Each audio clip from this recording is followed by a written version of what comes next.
piece. Most of the time you will see stitch in the ditch referenced when you're using right angle weave or cubic right angle weave or prismatic right angle weave. You know how, the whole set of them. But you also can do stitch in the ditch with peyote stitch, and there are good reasons to do it, mainly being, well, first it can be just decorative, but also you can create, if you're doing a flat piece of peyote, then you do stitch in the ditch on top, you've now set yourself up to do peyote in a vertical way off of your flat piece. So it's a really cool device for making three-dimensional projects. Let me show you what I'm talking about here when we get closer to the beads. So here's just a little piece of flat peyote that I made, and I'm using contrasting color here. Where we're going to do that stitch in the ditch is we're going to come back into the peyote piece, the flat peyote that we've already done. You've got this valley right here in between the two beads that are side by side, and that valley is our ditch. So to do stitch in the ditch, you're going to come out of a bead and then put a bead right in that valley area and then pass through the next bead straight ahead. So let me show you exactly what that looks like.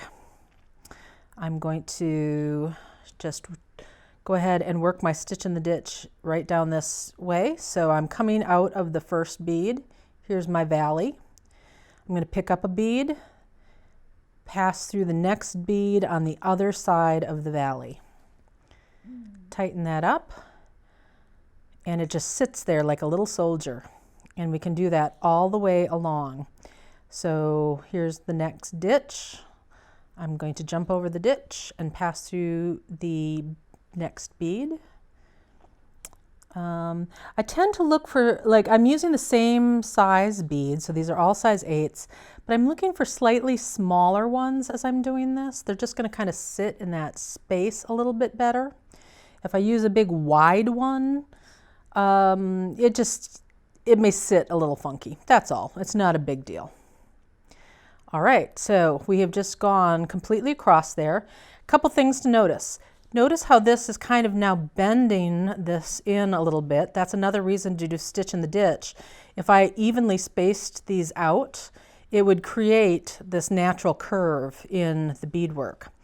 The other thing, though, is now look at the profile this way.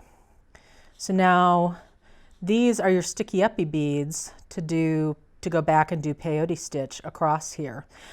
Your first row when you do this, if you know whatever project you're working on instructs you to do that, your first row will not have the same amount of stagger that you're used to, but after you get past that next row, you're good to go. It works out so that you've got the normal sticky outiness.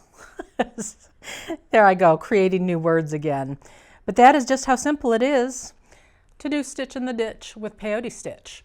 And I'm seeing a lot more 3D type projects these days in beadwork. It's really cool. I'm really excited about it. Things like boxes and stars and all sorts of shaped beadwork. And it's definitely something we're going to be exploring on Jill Wiseman's channel right here. And make sure that you are subscribed so that you're not missing any of that great, cool new content that's coming out. Happy beading!